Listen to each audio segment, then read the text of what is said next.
Hi guys, it's El Mariano and welcome back to my vlog. So, napansin nyo naman guys no, na nakasando lang ako kasi magchichikahan lang tayo guys.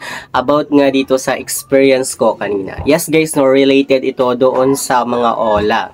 Actually guys no, gusto ko sanang mag-live para doon tayo magchikahan about nga dito sa experience ko dito kanina. Yun nga lang guys no, sira yung wifi namin, sira yung internet connection at hindi kaya ng data dito sa kwarto ko. So, ginawan ko na lang siya ng video para may share ko sa inyo guys, no. At i-comment nyo na lang din dyan guys, no, kung experience nyo din ba itong experience ko ngayon. So, itong ang chika ko sa inyo guys, no. Kaninang umaga, biglang nag-text sa akin yung rider ng Flash Express. At sinabi niya sa akin guys na meron daw akong parcel na dumating. So, ako naman guys, na-curious ako. Chinek ko yung TikTok shop ko at yung Shopee ko, pati yung Lazada, kung meron ba akong mga parcel na nakapending, pero wala. Kasi yung mga orders ko nung nakaraan is dumating na siya last day. So wala na akong mga nakapending na mga parcel. Then ito, inisip ko guys no, kung meron bang mga nagpa-order sa akin ganun, pero wala naman. Tinanong ko yung makakilala ko, meron ka bang pina-order ng ganito, pero wala naman. So tinext ko din yung rider kanina guys no, kung ano yung parcel na dumating. Then hindi na siya sumagot. So ayun, pagka after mga ilang oras, biglang dumating na yung rider dito sa bahay namin. At meron siyang binigay na parcel na hindi ko talaga alam kung anong parcel yon kasi wala naman akong na-order na kasi or wala na akong mga naka-pending na parcel.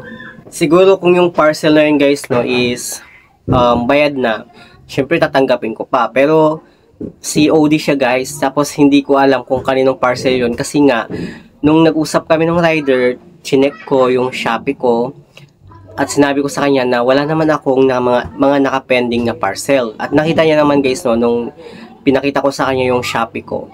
Then, pati yung TikTok ko guys, pinakita ko sa kanya, walang mga nakapending na parcel kasi lahat yon is na-claim ko na. So, ayun. Naalala ko guys no, na meron palang isang agent na nag-text sa akin na sinabi niya sa akin, dun sa text, hindi ko na mahanap yung text niya guys no, pero sinabi niya dun sa text na humanda ka kasi makaka-receive ka ng mga unexpected delivery kapag hindi ka nakabayad dun sa utang mo. Hindi ko alam guys no kung anong OLA yon kasi medyo matagal-tagal na rin yon. At ngayon guys no, nangungulit na naman sila after 7 months na na-abandon ko nga yung mga lungkusan lang, nangungulit naman sila at nagte-text na naman sila sa akin. So ako naman, syempre deadma is the key lang talaga at hindi ko muna sila pinapansin kasi sabi ko babalikan ko lang sila next year.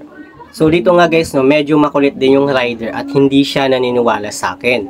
So ang ginawa niya, tinawagan niya yung number dun sa may parcel at nag-ring naman guys yung cellphone ko kasi yung tinawagan niya is number ko din naman talaga. Tsaka tapos tinext niya rin at na-receive ko yung text niya.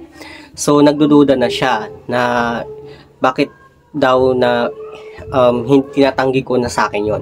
So in-explain ko naman guys yung side ko. Sinabi ko sa kanya na yung number na ginagamit na tinawagan mo ay hindi ko siya ginagamit sa Shopee ko. Even doon sa TikTok, ang ginagamit kong number is yung token text ko kasi yung number na tinatawagan niya is yun yung GCash account ko. Kaya hindi ko siya ginagamit guys sa TikTok tsaka sa Shopee. So ayun. Then nung pinakita ko guys no, yung Shopee apps ko, pinakita ko na wala akong mga pending na mga deliver or parcel.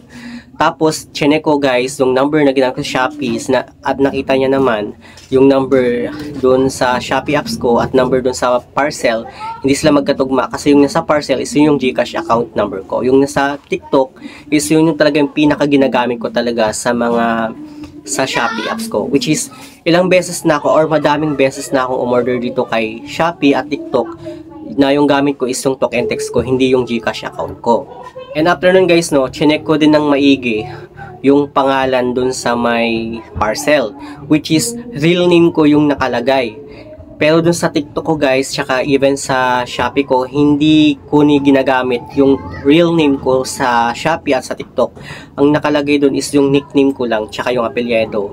Even guys sa TikTok. Pero dun guys sa parcel, real name ko talaga yung nakalagay. So sinabi ko sa kanya, sir, hindi po ako gumagamit ng ganyan ng real name ko sa Shopee.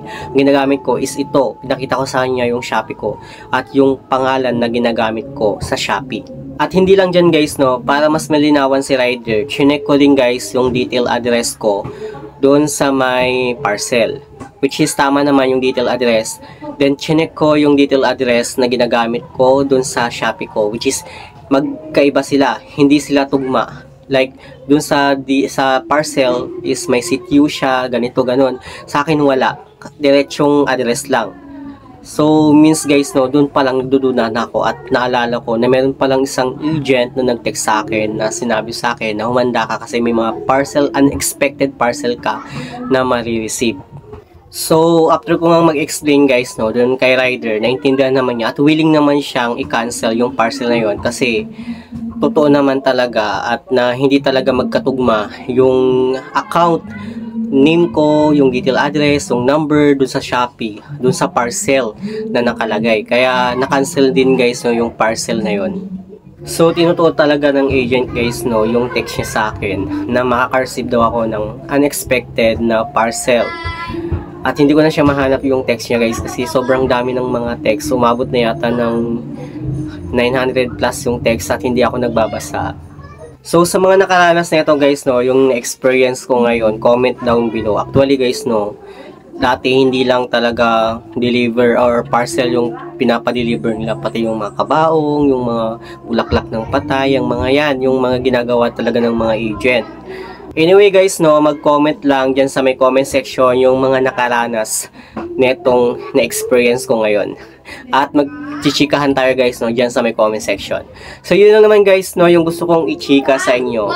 Sa mga hindi pa pala nakakapag-subscribe sa aking YouTube channel, please don't forget to like, share, subscribe. Click the notification bell para updated ka lagi sa aking masusunod na video. Thank you guys, thank you for watching, see you on my next video. Bye!